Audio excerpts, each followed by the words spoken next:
Hello, this is Linda Vettrus-Nichols, evolutionaryhealer.com, and I have with me the most amazing guest, Naomi Tickle. Hello, Naomi, how are you?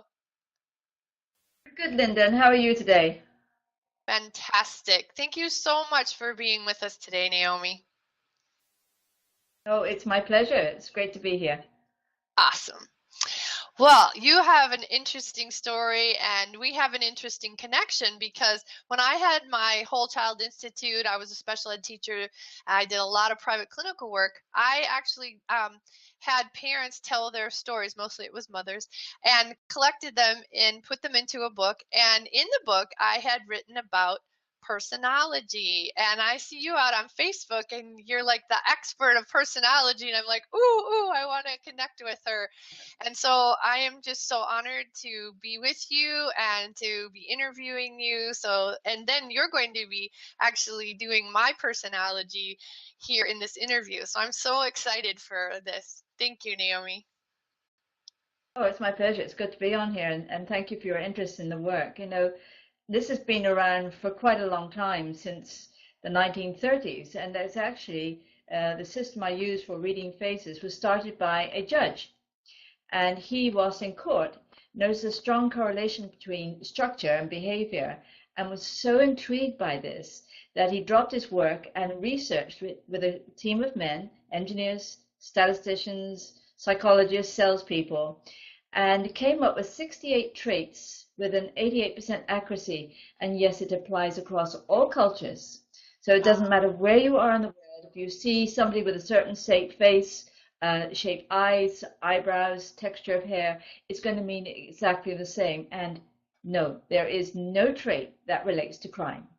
So many people think, oh, isn't this discriminating? Aren't we ethnicity or what have you? And no, it's all based on the structure. So I see the face as the guide to our inner blueprint.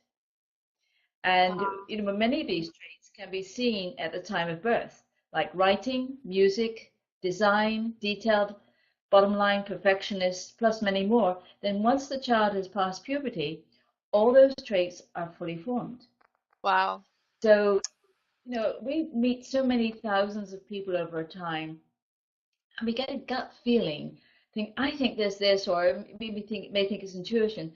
I say it's face pattern recognition, Wow. because we meet thousands of people and we recognize the patterns. Our brain recognizes the patterns, and we see the similarity.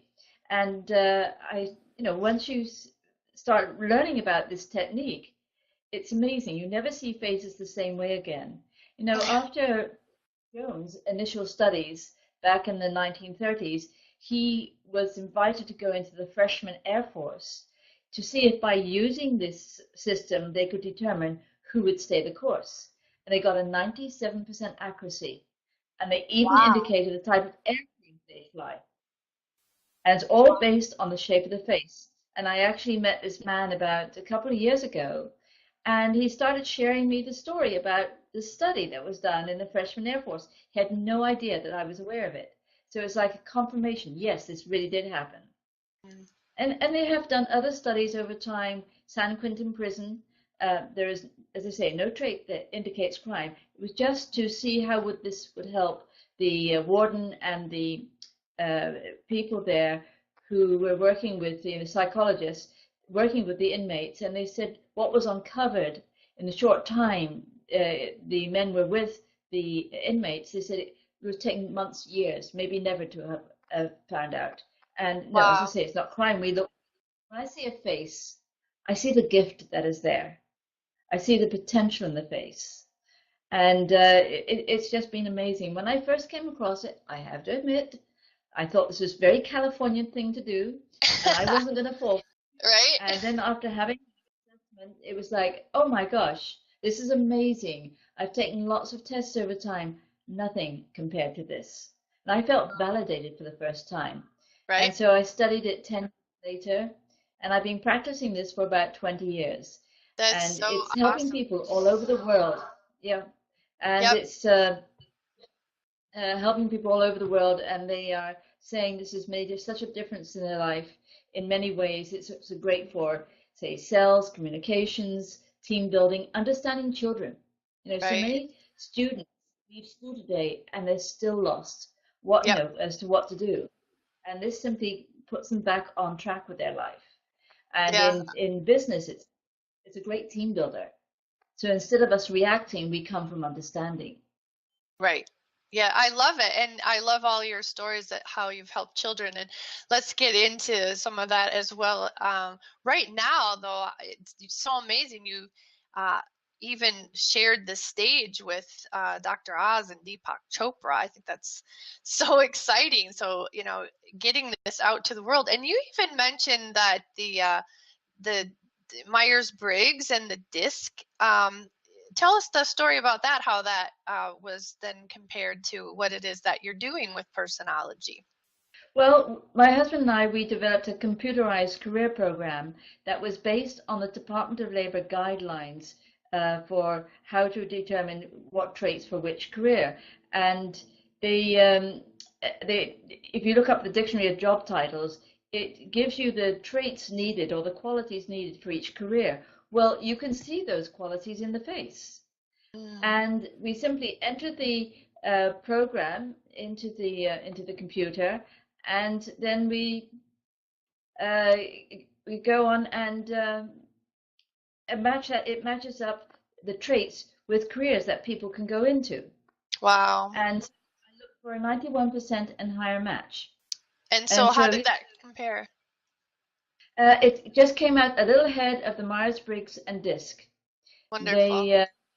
And that was the feedback from the career counselors and the subjects studied. And they said it gave them a lot more in-depth information about themselves and their innate abilities. And it's given them such a lot of confidence. And yes, that's what I always thought. But people said, oh, you don't want to do that. It's a waste of time, or you won't be any good at that. And sometimes we can take off those negative comments, and it can change things. Right. Yes, absolutely. So, and then there's my picture. So, what can you tell me about my face, my facial structure, and how it's correlated to personality? And just want to remind everybody that this is a confirmation of what you already know, and that's the beauty of it. It's for validation, right, Naomi? That's for validation, and that's all it is. And so, yes, in looking at your face, we look at if you look at the eyes, that's the first thing we see are the eyes. Okay. And if you look at the outer corner of the eye is lower than the inner corner. And this indicates people who see mistakes that others miss and wonder why you miss them. And the gift is you're very good in precision. So whether it's in film or in editing or anything that requires precision, this is the gift. Yeah. The challenge can be sometimes you make sound as if you're coming across as being very critical. Not your intent. You're trying to help people. But the person on the receiving end hears the criticism, and sometimes they can run it in their head over and over and over again, like an old broken record. Right. But once they understand the trait, they say, oh, they're trying to help me. Mm-hmm. And so that helps them to better understand the trait. As I say, there's always a strength and a challenge to every trait. And now sometimes people think, well, Asians' eyes are all turned up at the outer point. That's not true. You'll see this trait in the Asian eyes as well. Yes, I've been looking at Asian eyes after you. Sorry, you've been looking at Asian eyes after you had mentioned that, and it's true. Some of them are just even parallel, so it is a part of that character trait, right? That's right. Yes, and then you have the slightly closer set eyes, so good with detail, and that's good. So you notice detail that other people miss, and you often see that trait in people who get into psychology, teaching. Or any career that is more detailed, accounting, and in the medical field where people specialize in their field. And your eyes are fairly close set. We have to measure those eyes in order to determine that. And, going back to the asymmetry of the face, if one parent is more tolerant than the other, then you'll see a difference between the left and the right side of the eye. And then you have this very narrow face. So you build your confidence through knowledge. Once you know what you're doing, you're off and running. Mm-hmm. But before you do something, you like to be familiar with what you do. And then you're fine. Right. Very cool. And how about from the side profile? What do you see? Well, what I'm seeing is that your forehead slopes back, which tells me you're quick to think, quick to react. So you're very action driven. Come on, let's go, let's do it now. What are we waiting for? Don't waste my time. I love Come on with it. synergy. What can I say? I love synergy. You have to be patient for those who are slower than you, Linda. Yes. But yes, very action driven. You know, I saw a lot of your traits in the volleyball players at the Olympic Games. Hmm. And nearly every one of the women had exposed eyelids, narrow face, and fairly close-set eyes, good at focusing on the ball. Nice.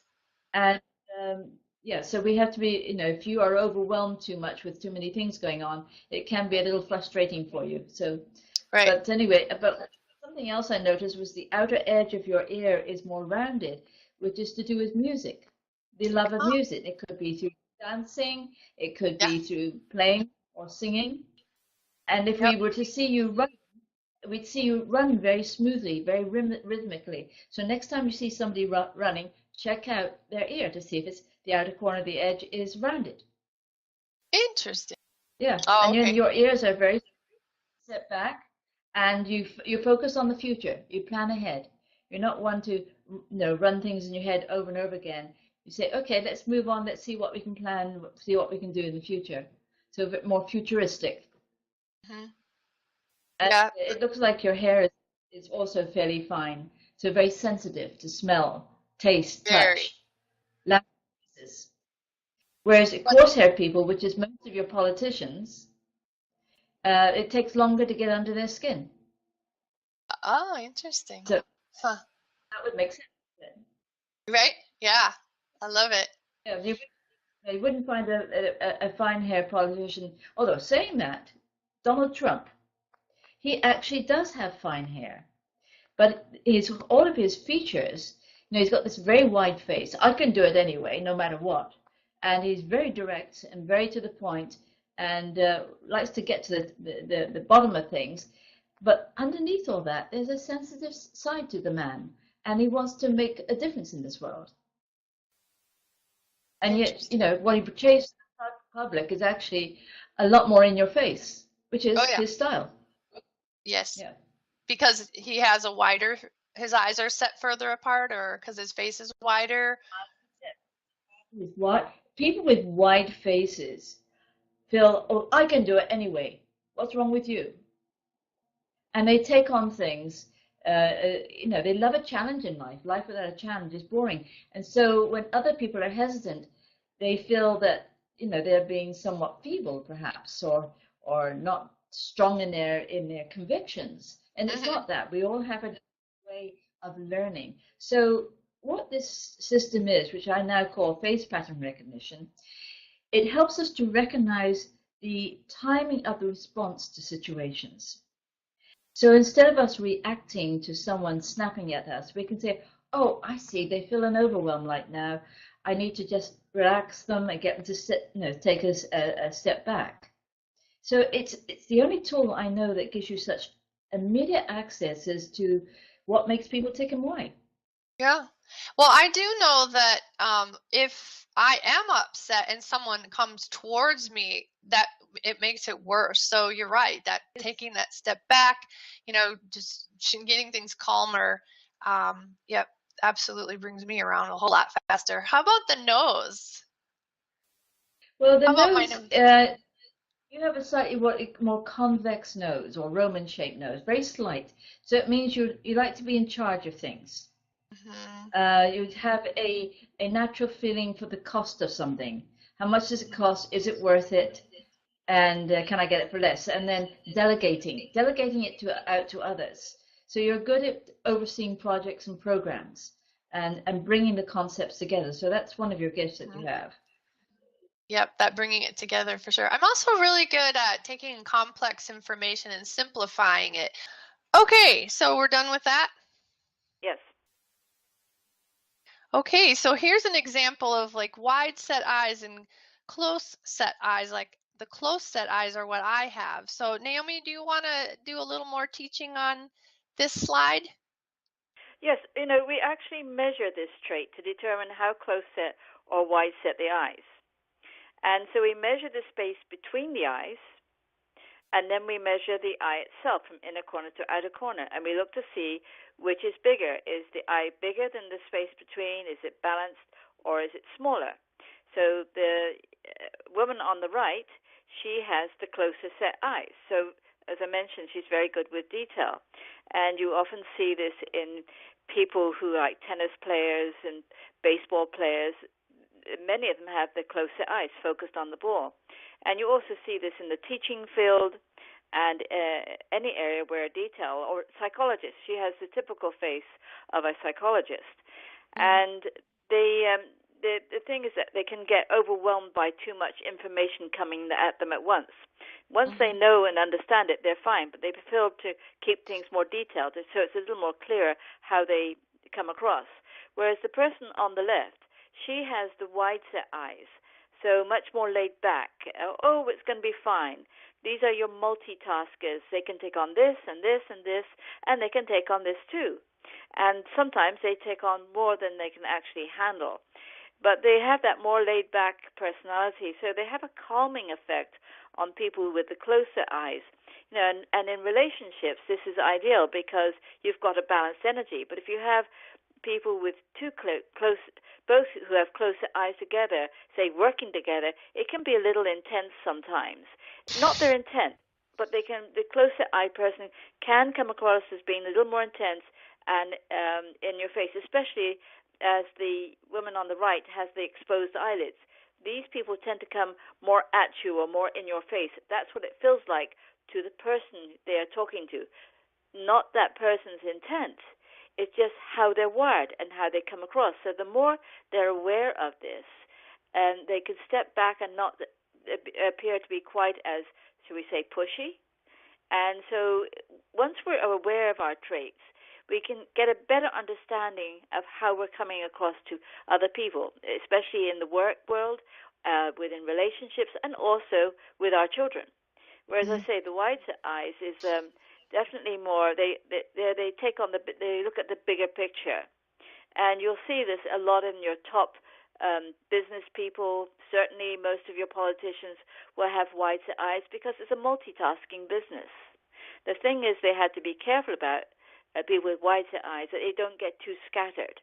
Because I can do this, this. Oh, now, what was I doing? Oh, forgotten.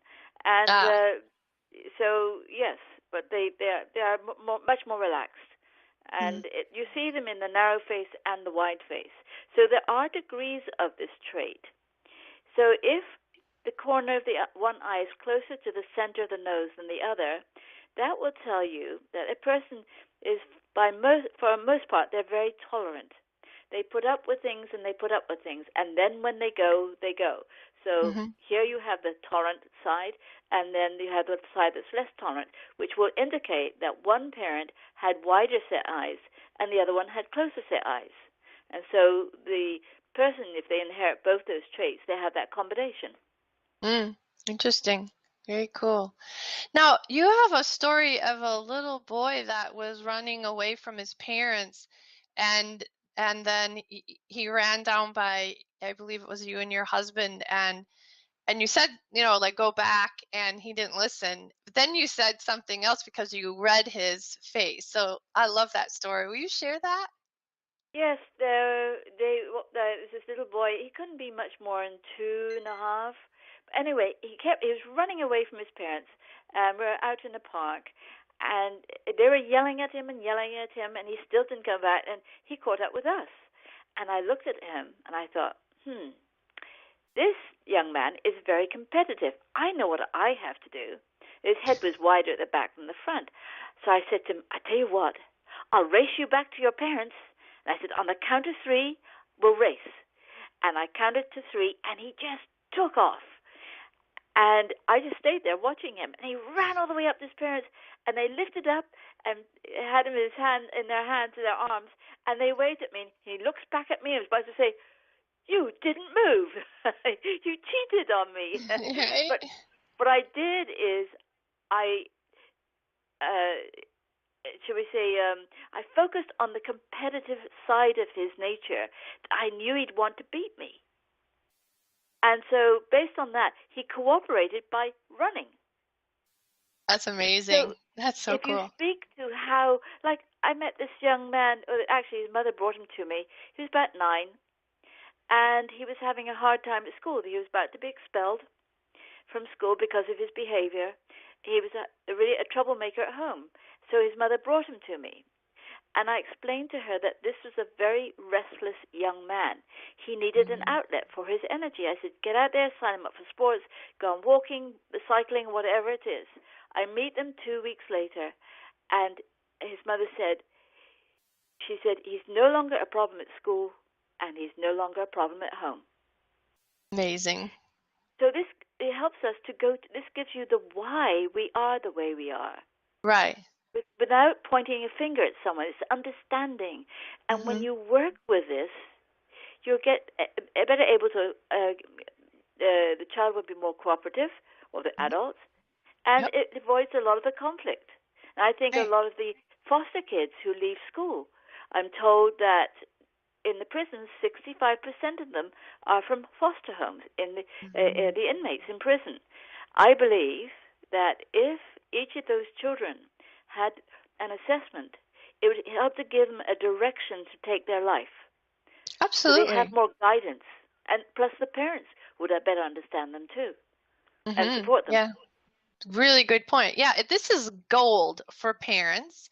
And it is just amazing to put this information into your relationships. And even if you're an adult transitioning, career-wise, it's just priceless. So thank you so much. There's another slide. This is kind of my favorite one, because in coaching, I coach with, helping people who are having difficulty charging for their services. And now that I know, you're teaching, I can just tell them to go have a nose job, right? Won't change anything. I know, darn. But it made a good. It reminds me when this young couple came to me, the man had the more Roman-shaped nose, which is about cost conscious, won't spend a penny more than they have to, and especially if they've got zipped-in lips, they won't spend a penny more. And his wife was, I was doing his assessment. His wife is standing in the background, and I said to him, you might want to surprise your wife with a bunch of flowers or a bottle of wine. And she smiled all over her face. He thought giving presents was rather frivolous. Sure. Anyway, 2 weeks later, I get this phone call, and she says, Naomi, you'll never guess what? He gave me some flowers on the computer. So, of course, right? It was a start. It was a start. Later, he did give her some fresh flowers. Yeah. So so if you meet somebody with a more Roman-shaped nose, talk to them about the value this brings to them. Or even give them a little bit of a bargain. Say, we've got a special going on today. You timed this just right. You've immediately got their interest. Nice. I love it. And I'm the one in our business that says, how would you like to pay for that? Before, we've talked any pricing at all. And people will say, well, with credit card or whatever. And they're like, wait a minute, I didn't even ask you how much it was, because, I believe in relationship marketing. People buy people, not what people sell. So they already know they want to work with me, and the price just isn't even a factor. So it's been really interesting that way to be coached that way, that it was recognized that Linda is the one to say, how would you like to pay for that? So that was interesting. Whereas the ski jump nose is, don't bother about the price. Pay me next time. Here, it's for free. And they're more about, how can I help you? What can I do for you?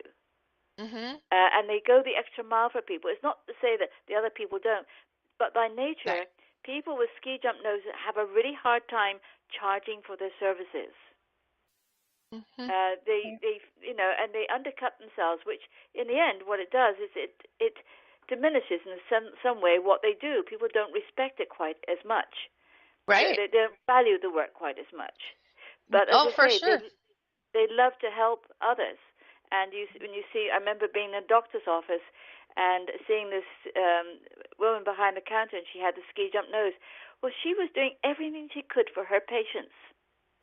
And she did a fantastic job. I thought, this is ideal. And, you know, in anything, in teaching or anywhere where this is just an asset, but they have to learn to charge the full price. Yep. Otherwise, their business won't be so successful. Yes, absolutely. Very cool. All right, moving right along. Ooh, look who we've got. Brad Pitt and Jennifer Aniston. Haha. Yes. So, Now, was I this a always marriage thought they made were in a good heaven match. or not? Sorry, was this a marriage made in heaven or not? What I did you think say, it could Naomi? have been. I think it could have been, but I think what happened is Jennifer is more intense of the two, and she has that slightly perfectionist trait or critical trait. And it Mm-hmm. may be that she, not intentionally, she may have worn down the marriage a little bit by her intensity. Now, Brad Pitt has these low-set eyebrows. Men with low-set eyebrows are very romantic looking. They look as if they're, people think they're flirting with them. And that could have created some issues. They'd get a lot of unwanted, or maybe not, attention from women. Right. And they're very touchy people. They come out and reach and touch and hug you. You may not even know them, but they love to reach out. He's also, both of them are very stubborn. I think he's more stubborn than she is. But she's a very sensitive person, extremely sensitive. And I thought those two were a better match than Angela Jolie and Brad Pitt, who I Yeah. believe they're having problems in their issues in their marriage right now. But he has a slightly wider set eyes, and so it's going to be a little bit more laid back. And Jennifer's got a narrower face and closer set eyes. Mm-hmm. But she's got some wonderful qualities about her, very much so. Mm-hmm. There's the psychologist in her. There's somebody who reaches out and wants to help people. But Right. the two, the energy balances it out. They balance each other out. And I think had they not been in the movie world, it probably would have worked. Uh-huh. Yeah, that is a hard road, that's for sure.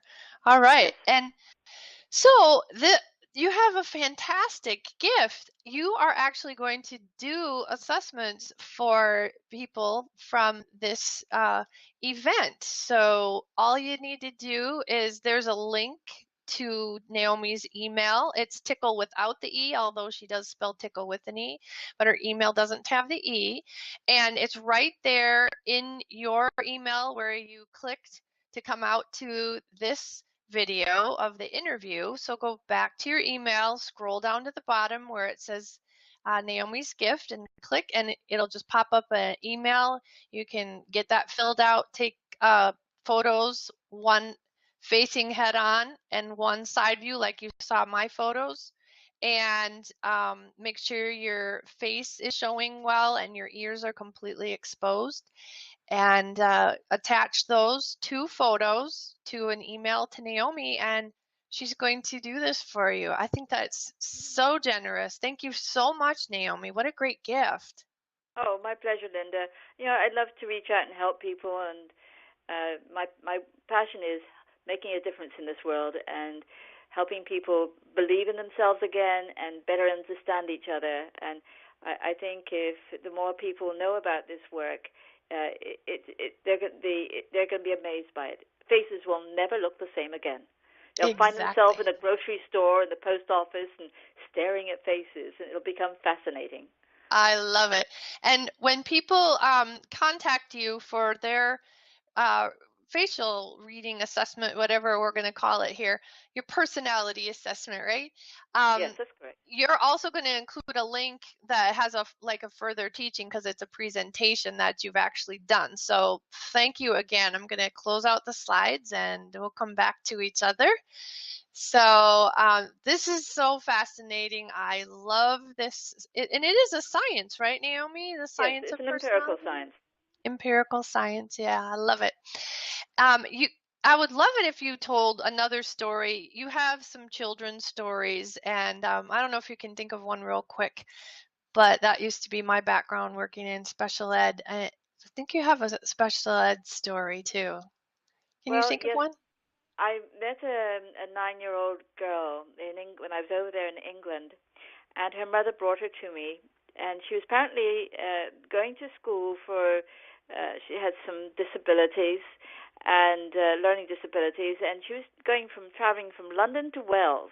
Now, that's quite a long journey on a bus twice a week for the special ed classes.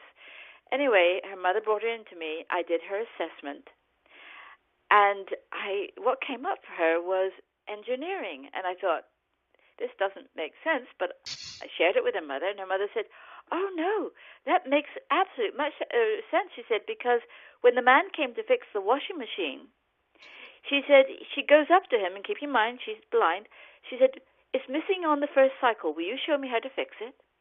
Wow. And then whilst she was in the room with me, she goes up and she turns on my computer. And I was amazed. Her mother said to me later, you were amazed. She's never done that before. And it was the most moving experience as I told the little girl about herself, what her talents were. And her mother took her out of the School for Disabilities into the mainstream school, and she soared and got to the top of her class. Oh, that is so cool. I love that. And I loved doing that in my work as well. I had a child whose arm was like up like this, really, really stiff, and turns out that the nodes on her heart hadn't been turned back on after a heart surgery. But after that 6 month, I think she was 6 months old, that's how she was. And she was supposed to be right-handed and she was left-handed. And so I took her for myofascial release, and then her arm came down but was very stiff. And then I had someone work on her with cranial sacral acupuncture massage, and she got it real loose and floppy, and it's like, oh, Cindy, I think you overdid it here. And she goes, no, it'll even out. And it did. And then she was able to do work in school right-handed. I showed her a better flow for information to the brain, it's the middle finger and thumb, and to work from the shoulder. And I did some exercises with her arm for handwriting. And she got out of the special ed department and into mainstream classes, and she was getting A's where normally she'd get like a D. So you and I are so aligned in what we want to do or choose to do to help others. And even though I'm not in that work, I'm still doing some brain patterning and things in the work that I'm doing with adults in coaching. So thanks again. It's just such a great pleasure to be with you, and you're so full of information and you have lots of resources to share. So go ahead and everybody connect with Naomi through the email and your 2 pictures, and you won't regret that. She'll have lots more to send you. So good. All right. Well, thank you again. Thank you very much, Linda. It's a pleasure. Absolutely.